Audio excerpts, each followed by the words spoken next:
नमस्कार दोस्तों। आज हमारे साथ मौजूद हैं राव शिवराज पाल सिंह जी, जिनका जितना परिचय दिया जाए उतना ही कम है। ये विरासत संरक्षण से जुड़े हुए हैं, करौली चैप्टर के सह संयोजक हैं, लेखक हैं, कवि हैं।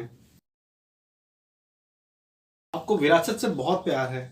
आप अपने जीवन में कई वर्षों से इसके संरक्षण में लगे हुए हैं। आपने हजारों पांडुलिपियों का डिजिटलाइजेशन किया है। सर, आज हम आपका मार्गदर्शन चाहेंगे वर्तमान जो स्थिति उत्पन्न हुई है कोरोना से रिलेटेड, उसमें वर्तमान स्थिति में डॉक्टर्स की माने तो हमारे शरीर के जो सबसे इम्पोर्टेंट चीज़ है वो है हमारी इम्यूनिटी। जी हाँ। और इम्यूनिटी हमारी बढ़ती है हमारे भोजन से। सर, हम आज आपसे जानना चाहेंगे वर्तमान समय में हमारे भोजन शैली और भारतीय जो प्राचीन भोजन शैली थी उसमें आए परिवर्तन के बारे में, और साथ ही हम अपनी भोजन शैली में परिवर्तन करके कैसे इसे बढ़ा सकते हैं। आपका आभार कि आपने इस टॉपिक के लिए मुझे चुना बातचीत करने के लिए। हमारी जो प्राचीन जो शैलियां हैं, भारतीय भोजन शैली है या भारतीय जीवन पद्धति है, ये सब इन्हीं महामारियों को दूर रखने के लिए, इन महामारियों से बचने के लिए बहुत प्रभावी थी, जिनको हमने धीरे धीरे यह कह कर के ठुकराते गए कि ये पुरातन पंथी है, पोंगा पंथी है। ये हमारे यहाँ पर एक प्रावधान था कि आटा कभी भी रात को नहीं रखेंगे, बिल्कुल गूंदा हुआ आटा। बिल्कुल। क्यों? कि उसमें बैक्टीरिया उत्पन्न हो जाता है। जी। अब फ्रिज आ गया, आटा रख दिया हमने उठा करके, लेकिन क्या फ्रिज से वो बैक्टीरिया नहीं पैदा होगा? उसमें होता है, लेकिन उसकी ग्रोथ रुक जाती है। पर जैसे ही वापस वो नॉर्मल टेम्परेचर में आएगा, उसकी ग्रोथ फिर बढ़ने लगेगी। तो अंत में तो आप वही बैक्टीरिया वाला भोजन कर रहे हैं ना। जी। इसके अलावा जो आज फास्ट फूड हैं, उनमें जो केमिकल्स यूज हो रहे हैं, ये आप ये देखिएगा, जो बच्चे फास्ट फूड बहुत ज़्यादा खाते हैं उनको पारंपरिक भोजन या अपने घर का बनी हुई सब्जियां और उनसे डिटेस्ट हो जाता है। मतलब उनके गले ही नहीं उतरती। उसमें उनका दोष नहीं है, उनकी जीभ, उनका मस्तिष्क उस स्वाद को फिर ग्रहण ही नहीं कर पाता, उसको वही स्वाद चाहिए। और ये जो केमिकल्स ये लोग डालते हैं, चाहे आपके चिप्स हैं, चाहे कुरकुरे हैं, या जो भी इस कदर के आइटम्स हैं, या आपका जो बर्गर है जो उसमें आ रहा है, या पिज्ज़ा आ रहा है, इनमें जो भी केमिकल्स कंपनीज जो डालती हैं वो सब इसीलिए होती हैं ताकि आपको उनका टेस्ट ही डेवलप हो, और उस टेस्ट के अलावा आप आगे नहीं जाएं। भारत एक ऐसा देश है जहाँ पर 6 ऋतुएं होती है जी। और 6 ऋतुओं में, अलग अलग ऋतुओं में, हर ऋतु की अलग पैदावार होती है। सब्जियां अलग है, फल अलग है। तो हमें एक आदत थी कि जिस ऋतु में जो फल आएगा हम उसी को खाएंगे। बिल्कुल। जिस ऋतु में जो सब्जी आएगी हम उसी को खाएंगे। बिल्कुल। प्रकृति ने जिस ऋतु में जिस फसल को या जिस सब्जी को या जिस फल को उपजाया है, उसमें उससे लड़ने के गुण दिए हैं। तरबूज गर्मियों में आएगा तो वो ठंडा रहेगा। आपको लीची गर्मियों में आएगी, वो आपको ठंडक देगी, तरावट देगी। लेकिन अब क्या हो रहा है कि दक्षिण भारत से तरबूज 12 महीने आ रहा है, और हम ये केवल ये क्रेज दिखाने के लिए कि हम ऑफ सीजन फल भी खा सकते हैं। आपका आम फ्रिज में रखा है, या आपका सेव फ्रिज में रखा है। सेव कब उतर जाता है? आपका सेव अक्टूबर तक पूरी फसल उतर जाती है। बिल्कुल। इसका मतलब आप उसको सितंबर, अक्टूबर, नवंबर, दिसंबर तक खाइए जी। लेकिन अब हम गर्मियों में भी खा रहे हैं उसको। संतरा विटामिन सी का स्रोत है, प्रकृति ने उसको सर्दियों में लाए ताकि आप सर्दी से लड़ने के लिए विटामिन सी आपकी बॉडी में मिले। लेकिन संतरा हम 12 महीने अपना उसको, अगर वैसे ताज़ा नहीं मिल रहा है तो हम कैंड जूस में पी रहे हैं। तो ये जो प्रिजर्वेटिव, स्टेबलाइजर्स, इमल्सिफायर्स ये जो यूज हो रहे हैं, ये सब आपके स्वास्थ्य के लिए अंत में नुकसानदायक है। आपकी किडनी पर जोर पड़ रहा है, आपके लीवर पर जोर पड़ रहा है। सर, आज की स्थिति को देखते हुए एक सबसे मेन सवाल ये आता है कि कब किस मौसम में क्या खाना चाहिए, क्योंकि आज के वक्त में हमें सब कुछ हर मौसम में मिल रहा है। जैसे जो फ्रोजन प्रोडक्ट्स हैं, हम जनवरी में दिसंबर वाले प्रोडक्ट भी यूज़ कर सकते हैं, गर्मियों वाले सर्दियों में यूज़ कर सकते हैं। तो लोग कंफ्यूज हो जाते हैं कि जब प्रोडक्ट मिल रहा है तो उसे क्यों ना यूज़ कर लिया जाए, और इससे हमारी सेहत पे क्या फ़र्क पड़ता है। देखिए क्या होता है, जो फल सब्जी या प्रोडक्ट जिस सीजन में आ रहा है वो उसी सीजन में खाने के लिए प्रकृति ने उपजाया है, उसमें गुण विशेष डाले हैं। सर्दियों में जो फसल आ रही है, जो सर्दियों से पहले आएगी, वो सर्दियों में खाने के लिए होती है ताकि वो आपके शरीर को गर्मी दे। गर्मियों में जो फसल आ रही है, जस्ट मैं आपको 2 उदाहरण देता हूँ मैं। बाजरा हमारे यहाँ पर जब नवंबर में तैयार होकर के आता है तो वो पूरी सर्दी जब आप उसको खाएंगे तो बाजरे से गर्मी मिलती है, जो एक ऐसा पदार्थ है कि जो ठंडक देता है, जो हमें मार्च के सीजन में आता है। बिल्कुल। तो प्रकृति ने, जैसे मैंने पहले बताया था, तरबूज गर्मियों में आता है तो शरीर को ठंडक देने के लिए आता है। तो सबसे पहले तो मैं आपको आयुर्वेद ने जो हमारी लोकोक्तियों में जो बन गया, देसी बोलचाल की भाषा में आम आदमी ने उसको याद करके दोहे बना दिए। अच्छा। और उन दोहों में ये चीज़ें डाल दी ताकि वो जनमानस के मुंह पर आ जाए और वो आम बोलचाल में उसको समझ सके। तो मैं आपको सुनाता हूँ कि क्या नहीं खाना चाहिए किस मौसम में। चैते गुड़, हमारा नया वर्ष शुरू होता है चैत्र मास में, तो चैते गुड़, चैत में गुड़ नहीं खाना चाहिए। चैते गुड़ बैसाखे तेल, चैते गुड़ बैसाखे तेल, जेठ के पंथ अषाढ़ के बेल, सावन सागन भादों दही, कुंवार दूध नहीं कार्तिक मही, आगन जीरा फूस धना, माघे मिश्री फागुन चना। इसका अर्थ है कि चैत में गुड़ नहीं खाना चाहिए, बैसाख में तेल का उपयोग आप या तो बंद कर दीजिए या बिल्कुल कम कर दीजिए। जेठ के पंथ, जेठ में घाम के समय आप पैदल मत चलिए, दिन में आप कम से कम पैदल चलिए। आषाढ़ में जो बेल जो फल आता है उसका उपयोग आप बंद कर दीजिए, क्यों, बेल भी ठंडा होता है और वो केवल गर्मी तक के लिए होता है। फिर जैसे ही बरसात होती है मौसम बदल जाता है और फिर वो आपके शरीर को नुकसान करने लग जाता है। सावन सागन भादों दही, सावन के महीने में आपको हरी सब्जियां नहीं खानी चाहिए, क्योंकि उनमें हरी सब्जियों में, लीफी वेजिटेबल्स में कीड़े आने लग जाते हैं, आपके एफिड्स आने लग जाते हैं, तो इसलिए उस समय वो बंद कर दीजिए। और भादों में दही नहीं खाना चाहिए। गाँव में आज भी आप ये देखिएगा कि भादों के महीने में वो सारे दूध को खपा देते हैं, दही नहीं जमाते। और अगहन का जो महीना है उसमें दूध नहीं, कार्तिक में छाछ नहीं। अगहन में जीरा मत उपयोग लीजिए आप, सूखा जीरा। और फूस के महीने में हरा धनिया उपयोग करिए, सूखा धनिया बंद कर दीजिए। दोनों के, हरे धनिया और सूखे धनिया की प्रॉपर्टीज अलग अलग है। सूखा धनिया ठंडक करता है, हरा धनिया ठंडक नहीं करता। तो और माघ के महीने में आप मिश्री मत खाइए, क्योंकि मिश्री वैसे ही बहुत ठंडी होती है। और फागुन के महीने में चूंकि फिर मौसम बदल रहा होता है तो चना और चने से संबंधित प्रोडक्ट, बेसन, नमकीन, ये चीज़ें आप मत खाइए। ये हमारे यहाँ पर पहले से ही ये इस कदर से प्रोहिबिटेड है। इसके अलावा अब हमको किस मौसम में किस विशेष चीज़ को अधिक खाना चाहिए उसके ऊपर भी लिखा हुआ है। जैसा नहीं प्रतिबंधित चीज़ों के ऊपर है, वैसा ही जो चीज़ सजेस्टेड है उनके ऊपर भी हमारे यहाँ लिखा हुआ है। तो उसमें कहूँगा मैं, सावन हर्रे भादों चीत। सावन के महीने में आपको अपना डाइजेशन सही रखने के लिए त्रिफला का जो एक वो होता है, हर्रे, हरड़, बहेड़ा, आंवला, तो आपको हरड़ का उपयोग अधिक करना चाहिए ताकि बरसात में जो आपकी जठराग्नि स्लो हो जाती है, मंद पड़ जाती है, वो आपका डाइजेशन सही रहे। भादों में आपको चीत खाना चाहिए। कुंवार के महीने में आपको गुड़, कुंवार मास गुड़ खाए उम्मीद, कुंवार के महीने में आप गुड़ शुरू कर दीजिए। कार्तिक मूली, कार्तिक के महीने में आप मूली का उपयोग कीजिए।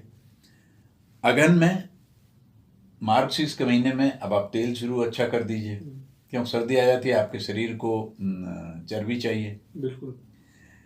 फूस में करे दूध से मेल, फूस में आप पौष के महीने में गर्म दूध लीजिए। माघ मास घी खिचड़ी खाए। हमारे यहाँ पर दरअसल संक्रांति जो है अक्सर माघ महीने में आती है, और हमारे यहाँ पर घी खिचड़ी उस समय एक पारंपरिक भोजन है। तो माघ मास घी खिचड़ी खाए। फागुन उठ के प्रात नहाए। सर्दियों आप आपको जल्दी उठ के नहीं नहाना था, लेकिन जैसे ही फागुन शुरू हुआ, मौसम बदलना शुरू हुआ, अब आप सुबह जल्दी जल्दी उठ करके स्नान करना शुरू कर दीजिए। फागुन उठ के प्रात नहाय, चैत मास में नीम बेसहती। चैत के महीने में आपकी नीम में नई कौंपलें आना शुरू हो जाती हैं, तो आप अपने वो 1 महीना नीम की जो नई कौंपलें है उनको आप सेवन करिए। कच्ची पत्तियां जो उसकी नई कौंपल जो फूटती है वो। बैसाख में खाए जड़ेती। बैसाख में आप भात खाइए, चावल का जो भात बनाते हैं आप उसमें मतलब हल्का भोजन करिए। भात से उनका मतलब है आप हल्का भोजन करिए बैसाख में। जेठ मास में जो दिन में सोए, और जेठ के महीने में गर्मियों में दिन में आराम करना चाहिए, थोड़ी देर सोना चाहिए। ओकर जर आषाढ़ में रोवे, तो उसको कभी भी आषाढ़ के महीने में बुखार नहीं आएगा जब मौसम बदलेगा तो ये चीज़ें हमारे यहाँ पर पहले से बताई हुई थी। तो इसलिए भोजन में हमें ऋतु के अनुसार ही भोजन करना चाहिए। सर अभी आपने बताया कि जेठ के महीने में दिन में आराम करना चाहिए, तो अक्सर देखा गया कि जो आज की दिनचर्या की जिसकी हम बात करें, तो भोजन करने के बाद नींद आती है, और आयुर्वेद में लिखा है कि भोजन करने के बाद रेस्ट करना चाहिए। तो सुबह का जो हमारा ब्रेकफास्ट है, दोपहर का लंच और जो डिनर है, इसमें कैसे हम तालमेल बैठा सकते हैं वर्तमान दिनचर्या को देखते हुए? देखिएगा, ऐसा है कि आज दिन में रेस्ट करना वर्किंग जो काम करने वाले लोग हैं उनके लिए संभव नहीं है। बिल्कुल। लेकिन उसका एक दूसरा तरीका हो सकता है। जब भी हम खाना खाते हैं, अगर हम गरिष्ठ खाना खाएंगे तो हमें और ज़्यादा नींद आएगी, क्योंकि उसको पचाने के लिए आपका जो ब्लड सर्कुलेशन है वो पूरा आपके डाइजेशन की तरफ डाइवर्ट हो जाता है।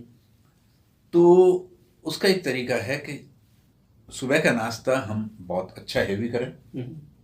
क्यों कि एक रात भर से आप लगभग 9 घंटे 10 घंटे से आप बिल्कुल खाली पेट होते हैं सोने के बाद में। आपने देखा होगा चिड़ियाओं का, आप देखिएगा, पक्षियों को मैंने देखा है, क्योंकि मैं पक्षियों में भी बहुत ज़्यादा रुचि रखता हूँ। तो मैंने देखा है पक्षी सुबह उठते ही पहले सबसे पहले कहीं न कहीं कुछ खाना तलाश करते हैं और वो खाना शुरू कर देते हैं। उनमें बीमारियां क्यों नहीं होती हैं? जो लोग गाँव में सुबह जल्दी उठ करके कलेवा करने की आदत थी, वो क्यों बीमार नहीं होते थे? क्योंकि आपको जो गैप आया, इसके पहले एसिड फॉर्म ज़्यादा हो, आपको एसिडिटी प्रॉब्लम बढ़े, उसके पहले आपको फिर कुछ मिल गया, थोड़ी थोड़ी देर में आपको कुछ मिल गया। तो इसलिए आप सुबह का नाश्ता बहुत अच्छा करें, दोपहर का भोजन हल्का करें ताकि आपको बहुत ज़्यादा देर रेस्ट नहीं करना पड़े और आप तरोताज़ा होकर के काम कर सकें। रात का भोजन आप गरिष्ठ करें। जैसा हमारे पुष्टि मार्गीय संप्रदाय में जितने भी मंदिर हैं, वल्लभ संप्रदाय के जो मंदिर हैं, गोविंद देव जी का मंदिर है जयपुर में, मदन मोहन जी का मंदिर करौली में है, श्रीनाथ जी का मंदिर नाथ द्वारा में है, वहाँ पर आप और वृंदावन में देखिए आप द्वारकाधीश, मथुरा जी में द्वारकाधीश का मंदिर है, बिहारी जी का मंदिर है, वहाँ पर जो भोग लगता है भगवान को, उसका एक सिस्टम होता है। दोपहर के समय चावल, दाल, चपाती, कढ़ी, हरी सब्जियाँ, खीर, इस कदर का प्रकार का भोग लगता है। रात के समय पूड़ी, कचौड़ी, सब्जियां, तली भुनी चीज़ें, इन सब का भोग लगता है। अच्छी मिठाइयाँ जो गरिष्ठ मावे की और ऐसी जो मिठाइयाँ हैं और जो बेसन से और इनसे बनती है, वो सब मिठाइयों का भोग शाम को लगता है। और रात को शयन के समय फिर दूध का भोग लगता है, गर्म दूध का। तो ये जो सब चीज़ें हैं हमारे यहाँ पर, ये पारंपरिक जीवन शैली का एक अंग बना दी गई थी।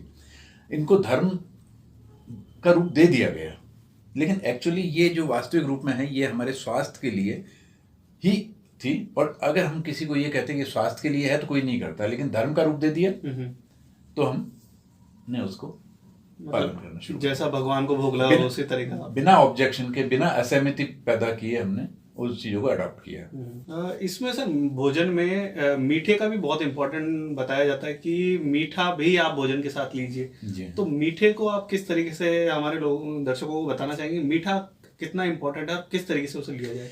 बात वहीं शुरू होती है, आपने जो कहा था पारंपरिक और आधुनिक। आधुनिक भोजन में हमारी एक सिस्टम बन गया है कि हम भोजन पहले शुरू करेंगे जिसमें तला हुआ, सब्जियां, तीखी, खट्टी, ये सब चीज़ें हम पहले खाएंगे और भोजन के अंत में हम मीठा लेते हैं। हाँ बिल्कुल, स्वीट डिश लेते हैं ना, आइसक्रीम लेते हैं। एक्चुअली क्या है वास्तविक रूप में कि हमारे जब हम भोजन के लिए जाते हैं तो उससे पहले हमारा कुछ घंटे पहले से हमारा जो उदर है वो खाली होता है, बिल्कुल। हमारा हमेशा खाली होता है। उसमें एसिड फॉर्म होते रहते हैं ताकि आने वाले भोजन की वो तैयारी करता है कि उसको पचाना शुरू करे। जी। जैसे ही आपने खट्टा तला हुआ अधिक तेल वाला भोजन पहले शुरू किया तो वो उसके साथ रिएक्ट करता है, अच्छा। उन अम्लों के साथ में। तो हमारे यहाँ पर एक सिस्टम था पहले कि सबसे पहले भोजन में मीठा शुरू करते थे। पहले मीठे के ग्रास लिया करते थे और उसके बाद में कुछ अंश तक मीठा खाने के बाद फिर हम सब्जी रोटी या सब्जी पूड़ी या दाल या जो भी है चटनी अचार ये सब हम उसके बाद शुरू करते थे। अब हमारे साथ उल्टा हो गया। अब उल्टा होने से क्या हुआ कि हमें एसिडिटी प्रॉब्लम बढ़ने लगी है। इसके रोकने के लिए जो लोग आज भी मैंने देहात में पंडितों को देखा है वो पहले मीठा से शुरू करेंगे भोजन। आप कभी देख लीजिएगा। आधुनिक जो आ गए हैं शहर में उनकी बात नहीं कर रहा, लेकिन गांव में आप किसी ब्राह्मण को बुलाइए वो सबसे पहले मीठे से शुरू करेगा। और उनको एसिडिटी नहीं देखी, मैंने किसी को नहीं देखी। मैं खुद गांव से आता हूँ, मैंने मेरे गांव में बहुत सारे पंडित हैं, मैंने उनको देखा है, उनमें एसिडिटी की प्रॉब्लम नहीं है कम से कम। फिर इसके साथ में आता है कि बाद में जब हम खा रहे हैं भोजन के बाद में मीठा, तो मीठा खा रहे हैं वहां तक फिर भी चलिए ठीक है, लेकिन हम आइसक्रीम खा रहे हैं चिल्ड। बिल्कुल। आपकी जठराग्नि जो है आपने जो आपके पेट में जो खाना गया है वो पकना चाहिए, सड़ना नहीं चाहिए। बिल्कुल। पकेगा कब? जब उसको आंच मिलेगी। हमारे जठराग्नि कहा गया है हमारे संस्कृत में और हमारी बोलचाल की भाषा में आयुर्वेद में जठराग्नि मतलब जठर मतलब पेट में अग्नि जो प्रज्वलित है वो उस खाने को पका रही है, लेकिन हम उसको ठंडी करने पर तुले हुए हैं। तो आप खाने के बाद आइसक्रीम मत लीजिए, आइसक्रीम खानी है आप एंजॉय करिए, लेकिन कम से कम उसमें 1 घंटे का गैप दीजिए भोजन के बाद में। सर सबसे आखिरी में मैं जानना चाहूँगा आपसे, हमारे शरीर का सबसे महत्वपूर्ण जो आहार का पार्ट है वो है पानी। आजकल लोगों को पानी पीने का तरीका भी नहीं पता। ऐसा कहा जाता है आयुर्वेद में कि पानी पीने का भी एक प्रोसेस होता है जिससे कि हम अपने शरीर की इम्यूनिटी को बढ़ा सकते हैं। तो सर पानी के बारे में आप हमारे दर्शकों को कुछ बताइए कि पानी पीने का सही तरीका क्या होता है। देखिए, पानी पीने में बहुत सारी चीज़ें होती है इसमें। सबसे पहली चीज़ तो एक, हमेशा बैठ करके जल पिए। ओके। इसके बहुत सारे कारण हैं, उनमें आपके जोड़ों का दर्द भी शामिल है, जिसके बारे में आजकल बहुत चर्चा हो रही है। आर्थराइटिस जो घुटनों में। जी हाँ, घुटनों के बारे में आजकल बहुत ज़्यादा, लेकिन ये पूरे ही जोड़ों के बारे में होता है। दूसरा जो सबसे बड़ा है, मैं सुबह से शुरू करता हूँ। सुबह बिस्तर छोड़ने से पहले आपको कम से कम 2 गिलास पानी तो पीना ही चाहिए। और वो जरूरी नहीं है कि आप उसको गर्म पानी पिए, नॉर्मल टेम्परेचर का पानी पिया जा सकता है। सर्दी अगर है तो आप उसको रात को गुनगुना करके अपने उसमें रख लीजिए बर्तन में, तांबे के बर्तन में रखा हुआ, लकड़ी की चौकी पर तांबे के बर्तन में रखा हुआ जल सबसे शुद्ध होता है। आप नल के पानी को तांबे के लोटे में भर के रख दीजिए रात को, शाम को आप सुबह देखेंगे उसके ऊपर जो भी इम्प्योरिटी जो उसमें केमिकल होंगे ना वो ऊपर जम जाएंगे, पानी के ऊपर तैरने लग जाएंगे जैसे मक्खन तैरता है। जो भी केमिकल होगा आप ट्राई करके देखिएगा इस चीज़ को। तो सुबह हम बिस्तर छोड़ने से पहले 2 गिलास पानी पिए, कम से कम 3 गिलास पी सकें बहुत अच्छा है। कुछ लोग जो बहुत अच्छे जो योग और ये करते हैं वो 4-4 गिलास तक पीते हैं। फिर उसके बाद में हमें लगभग हर 2 घंटे 3 घंटे पर जल पीते रहना चाहिए। भोजन से पहले मैंने अभी आपको बताया था आधे घंटे पहले और भोजन के आधे घंटे बाद तक हमें जल के प्रयोग से बचना चाहिए। जब भी हम जल पिए, रात को भोजन और सोने के बीच में 2 घंटे का गैप हमें रखना चाहिए, ताकि भोजन के 1 घंटे बाद जब हम जल पिए तो सोने से पहले कम से कम 2 बार हम जल पी चुके। फ्रिज का पानी सबसे ज़्यादा नुकसानदायक है। गर्मियों में आप मटकी का पानी पीजिए, वो जो स्वाद मटकी के पानी में आएगा वो किसी में नहीं आएगा। या तांबे के बर्तन में तांबे का घड़ा खरीद लीजिए, फ्रिज से सस्ता ही पड़ेगा, आप उसका जल पीजिए, आपकी बहुत सारी बीमारियों को दूर करेगा। तो आपका बहुत बहुत धन्यवाद, आपने हमारे दर्शकों जी। के लिए वक्त निकाला और हमें इतनी अच्छी जानकारी दी।